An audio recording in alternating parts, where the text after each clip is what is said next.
부활이 무엇입니까? 부활이 무엇이에요? 죽었다가 다시 사는 것이 부활입니다. 그런데 또 아울러서 죽지 않고 영원히 사는 것이 부활입니다. 그런데 이것은 아주 대단히 신비한 말씀인 것입니다. 그런데 이것을 하나님이 정하신 법 가운데 이렇게 다 이루시고 계신 것을 우리는 알 수가 있습니다. 우리 믿는 자들은 모두 생명의 구원을 받았어요. 그리고 우리는 부활을 믿습니다. 그러면 여러분들 이제 앞으로도 부활을 체험하게 될 텐데 여러분들 부활을 체험하셨습니까? 여러분 부활을 체험해 보셨어요? 죽어야지 어떻게 부활 체험하느냐 그럴 수가 있을 텐데 여러분들 다 부활을 체험하신 줄로 믿습니다. 아멘. 언제요? 네? 언제? 예수 하나님 만날 때. 예, 할렐루야. 거듭날 때 여러분들 다 부활을 체험했어요. 거듭날 때 우리 영혼이 죽었던 우리 영혼이 사는 것이 거듭남입니다. 그러니까 우리가 알게 모르게 벌써 거듭이 났고 부활을 체험했습니다. 그래서 성경에 보면 모든 것이 영에서부터 시작합니다.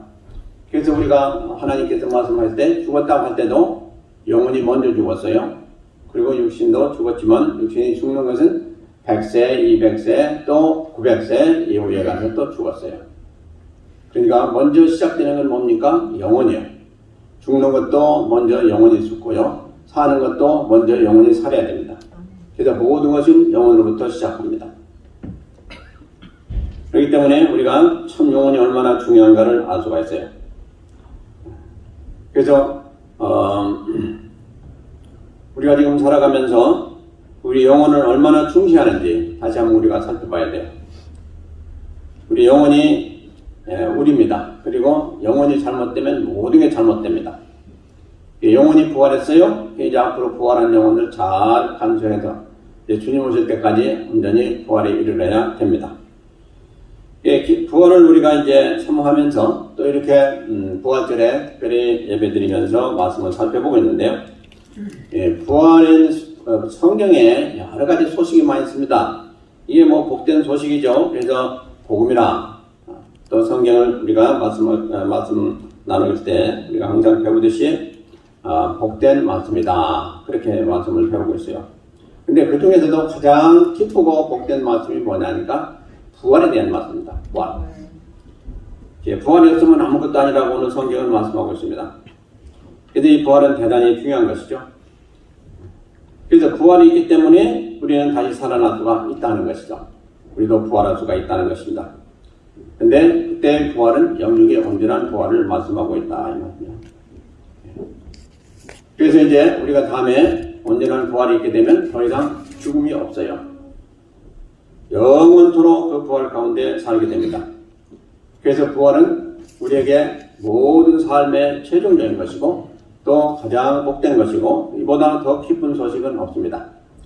세상에 기쁜 소식이 많죠. 아기 낳았다, 뭐 병이 걸렸다, 나았다, 또 돈을 많이 벌었다, 또 진급했다, 여러 가지 기쁜 소식이 많습니다. 그러나 가장 기쁜 소식은 바로 우리가 부활했다는 사실인 것입니다.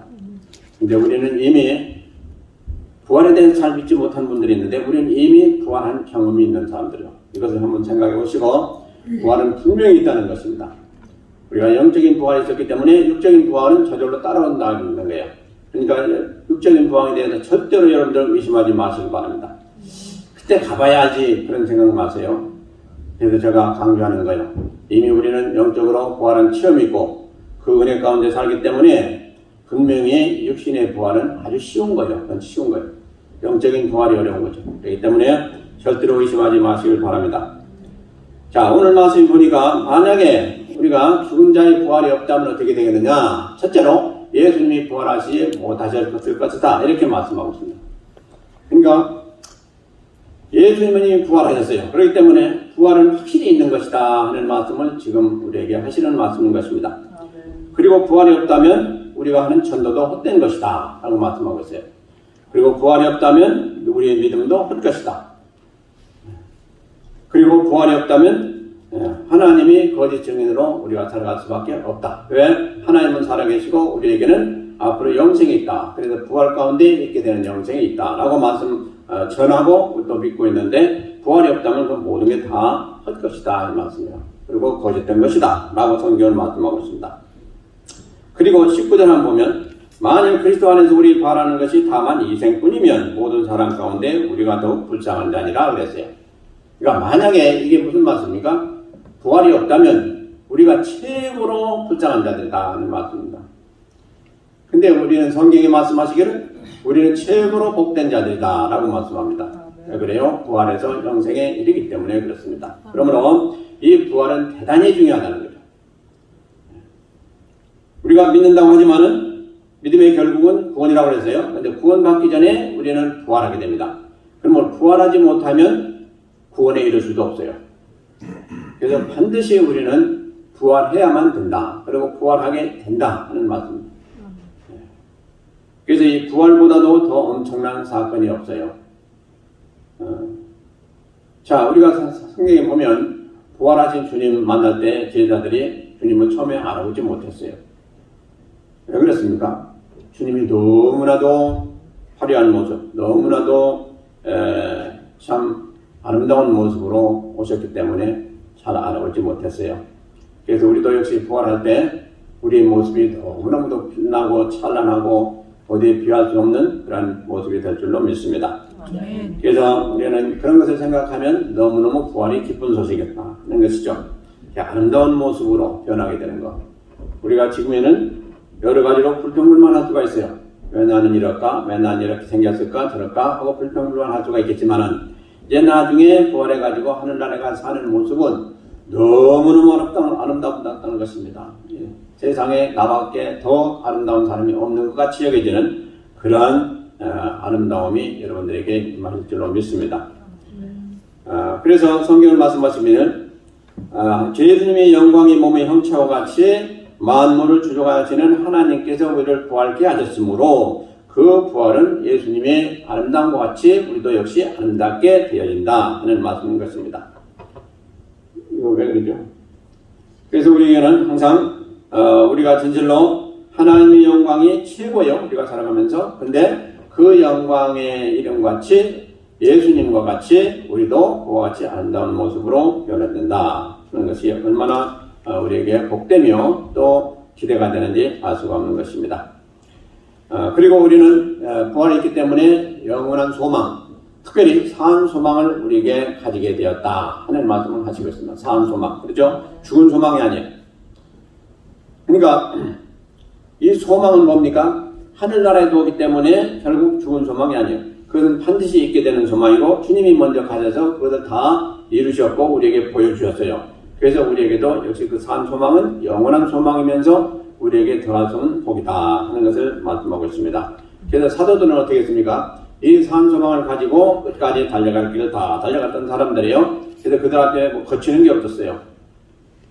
죽음도 그들을 막지 못했어요. 왜 그렇습니까? 산 소망이 있었기 때문에 그래요. 그래서 우리도 살아가면서 때로는 여러 가지 어려움 가운데 있을 때에 그 어려움 때문에 우리는 위축이 되고 또 낙심이 되고 그야말로 얼굴 보면 아주 죽은 것 같은 그런 아주 얼굴 떼고 할 때가 있는데 근심 걱정이 많아서, 그런데 그렇지 않다는 것입니다. 또 그래서는 안 된다는 것입니다. 왜냐하니까 우리는 산 소망이 있기 때문에 그렇다는 거예요. 산 소망은 영원한 소망이에요. 그리고 그 산 소망이 왜 그렇습니까? 예수님을 생각하면 그래요. 다시 얘기해서 예수님 돌아가셨어요. 그러나 돌아가신 대로 무덤에 갇히시지 아니하시고 다시 살아나셔서 예수님은 엄청난 아름다운 모습으로 하늘에 가셨고 또 우리에게 이제 오실 주님이다 하는 것입니다. 그러므로 우리도 역시 똑같이 주님과 같이 되어진다 하는 그 소망이기 때문에 우리가 세상에 살아가면서 아무리 어려운 점이 있고 또 힘든 일이 있고 또 어떤 낙심할 일이 있고 또 우리가 위험에 처한다 할지라도 절대로 그 소망은 놓쳐서는 안 된다는 것입니다. 그래서 우리는 산다. 지금 이 시간에 그야말로 순교를 당하는 사람들도 그랬고 또 어떤 위기가 있어서 죽을 수밖에 없는 그런 상황이 되었다 할지라도 우리는 죽음 바로 뒤에 있는 소망이기 때문에 절대로 두려워할 이유가 없다 하는 것을 성경은 말씀하고 있습니다. 그래서 바로 우리 믿음의 선진들이 그렇게 힘있게 주를 믿고 모든 일을 담대하게 행할 수 있었던 건 바로 소망 때문에 그렇습니다. 우리에게도 그런 소망이 있습니까? 나는 지금 현재 이 시간에 뭐 질병이든지 아니면 어떤 이유든지 죽는다 할지라도 그걸로 끝나는 게 아니고 즉시 나는 그 순간에 변화돼서 영원한 소망이 이루고 아름다운 곳에 가서 산다 하는 그 소망이 우리에게 있느냐는 것입니다. 이것만 있으면 우리가 무슨 일을 하든지 어디 있든지 어떤 상황이 있든지 절대로 두려움이 없다는 것입니다. 오히려 우리는 그 길을 가면서 감사하게 되는 거죠. 왜냐하니까 그 어려운 고통 그 모든 거 다 누리고 사는 것보다 우리가 진실로 그걸 빨리 떠나서 그래서 바오사도는 이 옛사람을 빨리 벗어나고 이 우리의 육체를 빨리 떠나서 주님 앞에 가기를 소원한다고 했어요. 그러나 내가 아직도 육체 가운데 사는 것은 주께서 자기에게 분부하신 바를 다 감당하고 또 많은 사람들에게 유익을 주고자 한다. 무슨 얘기요? 많은 사람을 구원하는데 자기가 힘써서 일하고 싶은 그런 마음이 있어서 아직도 자기는 살아가는 것을 원한다. 이렇게 말씀하고 있어요. 그러니까 우리가 사는 것도 죽는 것도 다 주님의 영광 가운데 이루라고 하셨는데 우리가 주님이 우리를 너는 이제 그만 일하고 많이 했으니까 그만 일하고 와라 하면 그때 다 두 손 들고 할렐루야 하면서 가는 거예요. 그게 언제가 될지 우리는 다 몰라요. 그러나 주님께서는 다 아시고 정하시고 계십니다. 그래서 우리도 역시 그런 자세로 살아야 돼요. 내가 지금 너무너무 힘들다. 여러 가지 힘든 이유가 다 있죠. 그래서 빨리 이 세상을 떠나고 싶다. 그게 아니고 이 세상에 사는 동안에는 최선을 다하여 살고 주를 위해 살고 주께서 온 분받은 날 위해 살고 이제 주님께서 우리를 데려가실 때는 우리가 기쁨으로 갈 수 있는 그런 자세가 중요하다 하는 것입니다. 이게 바로 삶 소망이라는 것입니다. 네. 자, 그래서 우리가 이제 부활할 때 그 모습은 어떻게 되냐? 아까도 말씀드린 대로 바로 휘황찬란했던 그 주님의 모습과 같이 그렇게 우리도 변화돼서 부활에 이르게 된다 하는 것을 성경은 말씀하고 있어요. 특별히 이제 우리는 생명의 부활이고 믿는 자들은 생명의 부활이고 믿지 않는 자는 심판의 부활로 이제 그들은 삶을 마감한다 그렇게 됐는데 자 생명의 부활 이것은 영원한 생명의 부활입니다. 그러니까 그 생명의 부활을 어느 누구도 막을 수가 없어요. 왜 그러냐니까 그 안에 하나님이 하신 일이 계시고 또 하나님이 우리 안에서 그 일을 다 이루셨기 때문에 어느 누구도 막을 수가 없습니다. 그래서 바로 그 부활장이라고 하는 고린도전서 15장에 보면 우리 그 부활하는 모습을 얼마나 아름답게 기록하고 있는지 모르겠어요. 우리 썩지 아니할 영원한 아름다운 모습으로 우리에게 빚어주신 하나님을 말씀하고 있습니다. 그리고 그 몸은 너무너무 신령하고 영광스러운 모습이다 라고 말씀하고 있습니다. 그런데 반면에 믿지 않는 사람들도 부활하죠. 부활하는데 그들은 뭡니까? 심판의 부활로 이제 부활한다고 그랬어요. 그러니까 생각해 보세요. 우리가 아름다운 모습을 갖게 되는 것은 부활할 때에 왜 그렇습니까? 우리 안에 계신 주님 때문에 그래요. 근데 그들에게는 주님이 없어요. 그들 안에 누가 있습니까? 악한 영이 있어요. 그 악한 영이 아름답습니까? 그러니까 온갖 흉악한 모습일 거예요. 부활은 하긴 하되 흉악한 모습으로 부활할 것으로 예측이 됩니다. 그러므로 우리가 부활하는 모습과 믿지 않는 사람들이 죽은 후에 부활하는 모습은 천지차라는 것을 우리는 깨닫게 됩니다. 그러므로 우리가 이제 세상에 살다가 떠나갈 때 그 모습을 보면 대개 이제 우리가 이 사람은 천국 같다, 이 사람은 지옥 같다 하는 것을 우리가 대개 볼 수 있는 거예요. 왜냐? 우리가 다 운명할 때 누구든지 어떤 사람은 예수님의 영이 있는가 하면 어떤 사람은 마귀의 영이 있다라고 본다면 분명히 거기서 나중에 드러나는 모습은 분명히 달라질 수밖에 없는 것이죠. 그래서 평안하고 아주 참 자애스러운 그런 모습으로 가는 사람이 있는가 하면 아주 얼굴이 흉측하고 아주 발버둥치다 가는 사람들도 많이 있어요. 그렇기 때문에 이것을 보면서 우리는 대개 예측할 수가 있습니다. 그러므로 우리가 살아갈 때도 편안한 모습 또 은혜 가운데 사는 모습을 살아야 되겠지만 특별히 죽을 때 모습이 대단히 중요하다. 근데 그것은 우리가 어떻게 그렇게 하고자 했을 때는 것이 아니고 우리 안에 무엇이 있느냐에 따라서 다 달라질 수밖에 없다는 것입니다. 그래서 우리는 진짜로 세상을 살아가면서 가장 중요한 건 뭡니까? 우리 안에 무엇이 있느냐가 가장 중요합니다. 하나님이 계시면 하나님의 자녀로서 하나님 자녀답게 살고 그렇지 않고 우리 안에 악한 영이 있으면 악한 영을 닮아서 악하게 살 수밖에 없는 거예요. 하나님은 싫어하고 또 하나님 말씀대로 살기를 싫어하고 자기 마음대로 뜻대로 살기를 원하고 하게 될 수밖에 없어요. 그러니까 여러분들 생각이 그렇지만 생각이 내가 하나님을 사랑하는 마음 가지면 하나님 말씀대로 살아야 되겠다 하고 그렇지 않고 하나님 없는 사람들은 내가 원하는 대로 살겠다 하고 살아가는 인생이 아니겠어요? 그러니까 당연한 거죠. 그래서 우리 인생들에게는 선한 것이 없다고 되어 있어요. 그러므로 우리 생각대로 뜻대로 하는 것은 전부 죄 짓는 일밖에 할 수가 없다 하는 것입니다. 아무리 선한 일을 행한다 할지라도 그게 선이 아니라는 거예요. 그건 우리가 보는 것대로 선한 것 같지만은 실질적으로 따져보면 선한 일이 아니라는 것입니다. 그래서 오직 선은 어디에 있어요? 예수님 안에 있어요. 그래서 오직 선은 하나님밖에 선하신 분이 없어요. 그러니까 우리 안에 선을 행하고자 한다면 우리 안에 하나님이 계셔야 돼요. 이게 성경의 진리입니다. 그래서 부활도 역시 마찬가지예요. 부활하는 모습은 바로 우리가 우리 안에 있는 모습대로 부활하게 돼요. 그렇기 때문에 하나님이 계시면 하나님답게 부활하고 악한 영이 있으면 악한 영대로 부활하게 되고 그러니까 참으로 우리가 하나님을 믿고 주님 안에서 신앙생활을 한다는 것이 얼마나 복이냐 하는 것을 말씀해 주고 있습니다. 그 다음에 우리가 살펴보기를 원하는 건 부활은 우리 성도들에게 승리를 주는 것이다 하는 것입니다. 그럼 무엇에 대한 승리인가요? 첫째로 죄에 대한 승리입니다. 우리는 부활하기 전까지 어떻게 삽니까? 이 죄에 대해서 많은 억압을 받고 또 눌리고 또 시험받고 여러 가지 그런 어려움을 당하면서 사는 게 우리의 어쩔 수 없는 인생이에요. 죄 때문에 항상 우리는 고민해요. 세상 사람들은 마음대로 살아요. 그러니까 그것 때문에 너무 신경 쓸 필요가 없어요. 그러나 우리 은혜 받고 구원받은 자들은 가장 조심하는 것이 뭡니까? 죄예요. 죄. 그런데 죄에 대한 승리를 우리는 이미 거뒀다는 사실인 것입니다. 그래서 우리 안에 죄가 왕노릇 했던 우리들 누굽니까? 옛사람이죠. 우리가 거듭나기 전에 우리는 죄가 우리 안에서 왕노릇 해가지고 그 죄가 끄는 대로 끌려가는 삶을 사는 존재였다라고 말씀하고 있습니다.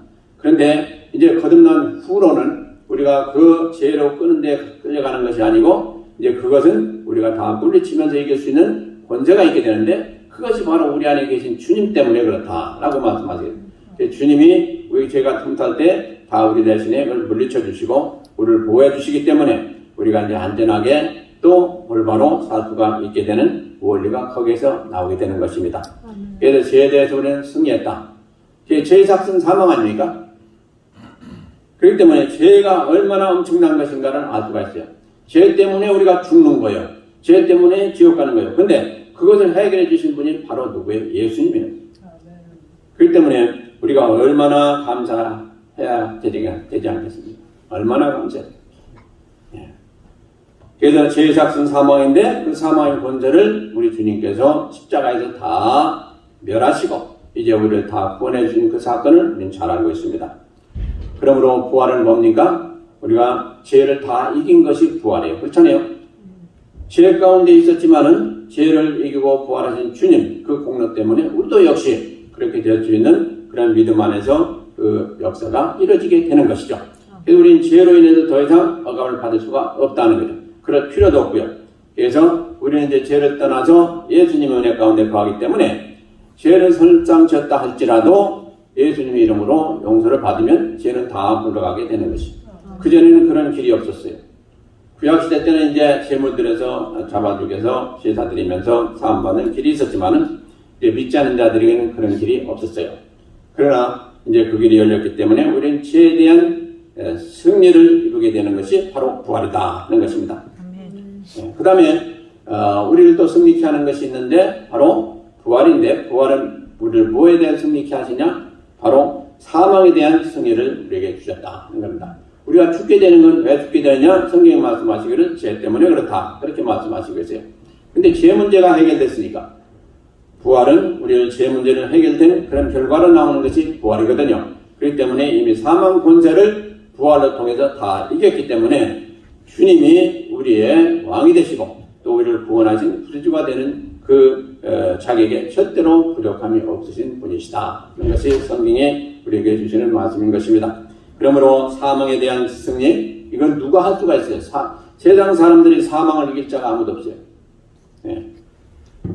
다 사망 당한다면 다 두려워 떨어서 정신없어요. 믿는 사람들도 마귀가 와가지고 우리를 위협한다면 우리도 역시 두려워할 거예요. 그런데 두려워할 게 없는 것은 이미 사망 권세는 그 마귀가 가지고 있지 않아요. 이미 더 이상 그 마귀에게 속해 있지 않아요. 이제 사망 권세는 다 그가 이미 패했고 이제 그 모든 권세는 다 주님께 이미 다 넘어가게 돼 있어요. 그렇기 때문에 우리는 더 이상 아무리 누가 우리를 죽인다 할지라도 두려워할 필요가 없는 것은 우리는 이미 부활에 이르는 그런 존재들이 다 되었기 때문에 그 안에서는 사망도 아무것도 아니다 하는 것입니다. 그러므로 여러분들이 앞으로도 또 어떤 위협을 당한다거나 어떤 악한 세력에 의해서 여러분 사망을 당할 수밖에 없는 그런 경기가 된다 할지라도 절대로 두려워하거나 또 그때 그것 때문에 믿음을 버리는 일이 없기를 바랍니다. 그것이 이제 계시록에 기록이 되었죠. 그래서 마귀는 마지막 때 와가지고 우리를 이렇게 사망으로 인해가지고 그 권세를 가지고 자기가 위협하는데 그 권세는 가짜 권세예요. 그러니까 절대로 거기에 미혹되지 말라고 되어 있어요. 끝까지 주를 붙들고 주 안에 거하면 그것은 다 물러간다고 되어 있습니다. 그래서 우리가 지금 살아가는 이 삶 가운데 우리는 아직도 속아 사는 때가 많아요. 속아 산다는 게 뭐냐? 이 사망 권세를 가진 마귀가 위협하면 그걸 불불 떨고 이제 그것에 복종하고 순종하려고 하는데 절대로 그런 일이 없다는 것입니다. 그것은 우리가 한마디에 다 물러간다는 거예요. 나사렛 예수 그리스도로 인하여 명하느니 물러가라 하면 다 물러간다는 것입니다. 그러면 절대로 두려워하지 마시기 바라고요. 사단에는 우리는 다 이길 수 있는 이미 권세가 우리에게 주어졌다. 아까도 말씀드린 대로 우리는 이미 부활한 자들이에요. 영적인 부활이 있어요. 그렇기 때문에 사단도 우리를 알고 있습니다. 그러므로 우리가 예수님으로 명하느니 물러가라 하면 그것들은 맥없이 물러갈 수밖에 없게 돼 있어요. 그러니까 속지 마시고 이 세상의 어떤 권세도 마찬가지입니다. 예수님보다도 하나님보다도 더 큰 권세를 가진 존재는 이 세상에 없습니다.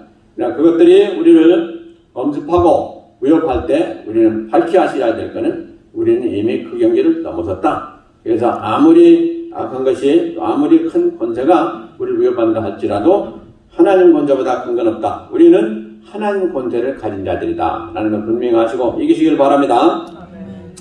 자, 그래서 참으로 좋은 증거는 하나님이 우리 인간들이 이렇게 죄 가운데서 잃어버렸던 권세를 되찾으신 분이 바로 예수님이에요. 그래서 아담이 그 권세를 다 잃어버렸어요. 그래가지고 그 권세가 누구한테 갔느냐? 마귀에게 갔어요. 그래서 마귀가 뭐라고 하느냐? 예수님께 나에게 준 이 모든 것을 내게 주겠다. 그래서 나에게 절을 하라. 라고 시험했지 않습니까? 그게 맞는 얘기입니다. 왜냐하니까 아담이 하나님께로부터 준 모든 권세를 받았어요. 이 세상을 다스리는 권세를 받았어요. 하나님께서 아담을 창조하시고 그렇게 말씀하셨잖아요. 이 세상을 다스려라. 정복하라. 그런데 그 권세를 어떻게 뺏겼어요? 그만 마귀에 미혹돼가지고 선악과를 따먹으면서 죄짐으로 인해서 그 권세를 다 뺏겨버렸어요. 뺏겨버렸는데 그게 누구에게 갔냐? 마귀에게 갔어요. 마귀가 뭐가 되느냐? 세상의 임금이 됐어요. 그렇기 때문에 마귀가 지금은 세상의 임금이라고 할 수가 없어요. 왜냐하니까 종이사대, 종이임금이에요. 예수님이 다 파하셨어요. 그래서 우리는 그걸 두려워할 필요가 없게 됐어요. 그러므로 어떤 상황에서든지 우리는 오직 하나님만 붙들게 되면 해결이 안 되는 게 없고 우리는 하나님이 주신 권세로서 이 세상을 다 이길 수 있고 이 세상의 모든 복을 다 누리면서 살 수 있는 그런 권세를 주신 것이다 라는 것을 분명히 기억하시기 바랍니다. 아멘이십니까? 아멘. 예, 그래서 부활은 우리를 담대케 해주시는 그런 은혜를 주십니다. 이 세상에 속한 자 중에 어떤 사람을 불문하고 이 하나님의 은혜 가운데 이 말씀 오늘 또 우리가 살펴본 대로 이 부활의 은혜를 입은 자들은 이 세상에서 가장 귀한 자들이고 이 세상을 이길 수 있는 그런 권세를 받은 자들이다 하는 것을 분명히 아시기 바랍니다. 그래서 우리는 부활을 통해서 핍박이나 고난이나 모든 것을 다 이길 수 있고 그 시험도 다 물리칠 수가 있다는 것을 꼭 아시고 그래서 우리에게는 이 부활을 주시는 그 소망을 가지고 끝까지 달려갈 길을 다 달려갈 수 있고 무슨 일이든지 다 할 수가 있는 그런 은혜를 주시고 부활은 그런 권세가 있다는 걸 꼭 기억하시기 바랍니다. 그래서 우리가 살아갈 때 참 가장 핵심적인 게 뭡니까? 영생이거든요. 영생. 근데 영생은 부활 없이 영생에 이를 수가 없습니다. 그러므로 부활을 해야 영생에 이를 수가 있게 돼요. 그래서 뭡니까? 구원의 핵심이 바로 부활이다 하는 것입니다. 우리가 가장 원하는 것은 믿음의 결국은 구원이라고 했듯이 구원인데 그 구원에 이르기 위해서는 우리가 부활하지 않고는 이룰 수가 없습니다. 그래서 부활 주일이 가장 귀한 것은 이제 크리스마스 주일도 있고 뭐 여러 주일이 뭐 여러 가지 우리가 종교력이 있지 않습니까? 그런데 그 중에 가장 중요한 건 부활주일입니다. 부활하신 날. 이 날에 엄청난 은혜가 하나님께로부터 주어졌고 또 우리가 받을 하는 은혜도 이 부활주일을 통해서 우리는 깨닫게 됩니다. 그래서 부활은 대단히 중요한 거예요. 자, 부활은 누가 시켜주시는 거냐? 하나님이 시켜주시는 건데 바로 구체적으로 하시는 분은 누구냐? 성령님이라고 말씀하시고요. 그래서 로마서 8장 11절에 이렇게 말씀하시고 있습니다. 예수를 죽은 자 가운데서 살리시니가 너희 안에 거하시는 그 영으로 말미암아 너희 죽을 몸도 살리시리라 이랬습니다. 이게 아주 한 구절이지만 대단히 중요한 의미가 있습니다. 예수 그리스도를 죽은 자 가운데서 살리시니가 누구예요? 하나님. 근데 그분이 우리를 살리시는데 어떻게 살리시느냐? 너희 안에 거하시는 그 영으로 말미암아 그랬어요. 그러니까 성령으로 말미암아 우리를 살리신다고 그랬어요. 그래서 그 성령께서 너희 죽을 몸도 살리시리라 이렇게 말씀하고 있습니다. 그러니까 우리 안에 성령이 계시다는 이 사건은 이 실상은 대단히 중요한 것이다. 만약에 우리 안에 성령이 없다 보면은 우리는 아무것도 아니에요. 빈 껍데기예요. 그래서 성령 하나님이 우리를 온전하게 지켜주시고 또 부활에 이르게 하시고 부활에 이르게 하는 우리를 구원까지 다 이르게 하시고 영생에 이르게 하시는 그분이 바로 우리 안에 계신 성령님이시다 하는 말씀입니다. 그러니까 우리가 이제 나중에 혼란이 변화돼 가지고 천국에 가는 것도 그렇고 영생에 들어가는 것도 그렇고 구원에 들어가서 하나님 자녀가 되는 것도 그렇고 모든 것도 우리 안에 계신 성령님이 하신 일이다 하는 것입니다. 그러니까 여러분들이 이 성령에 대해서 얼마나 잘 알아야 되고 또 성령에 항상 감사를 드려야 돼요. 그분 없이는 우리는 아무것도 아니에요. 이것을 밝게 깨달으시고 항상 여러분들이 성령 안에서 충만하시고 그분이 우리 안에 충만하시면 우리 안에 모든 것이 다 있는 거예요. 아멘. 어떠한 것도 합당치 않은 것은 다 저절로 물러가게 돼 있어요. 그래서 우리가 어떤 문제가 있을 때 또 병으로 고생할 때 또 우리가 어떤 참 하고 싶지 않은 일들도 해야 될 때 또 그러나 그것이 좋은 일인데 해야 될 때 또 여러 가지 어떤 문제가 있고 힘들어할 때 이 모든 것을 다 해결할 수 있는 분이 바로 성령님이십니다. 그래서 우리가 교회를 가고 싶지 않은데 하는 마음이 들 때도 성령님만 우리 안에서 충만히 임재하시고 우리를 감동하시면 즉각적으로 우리는 가고 싶은 마음이 생기게 되어 있어요. 그래서 우리는 그것을 알고 있기 때문에 기도해야 돼요. 우리가 이 일은 분명히 해야 되는데 하나님이 기뻐하신 일인데 하고 싶지 않은 때가 있어요. 얼마든지 그런 때가 있어요. 우리 아무리 잘 믿는 사람들도 그런 때가 있어요. 그런 때는 우리 안에 계신 성령님께 우리는 간구해야 돼요. 주여, 내가 이 일을 하고 싶고 또 마땅히 해야 되는데 이걸 하기가 싫습니다 지금. 그리고 그런 마음이 없습니다. 날 도와주세요 하고 기도하면 우리 안에 계신 성령님이 도와주셔서 그 일을 하게 해주시는 그런 것을 여러분들 많이 체험하게 될 줄로 믿습니다.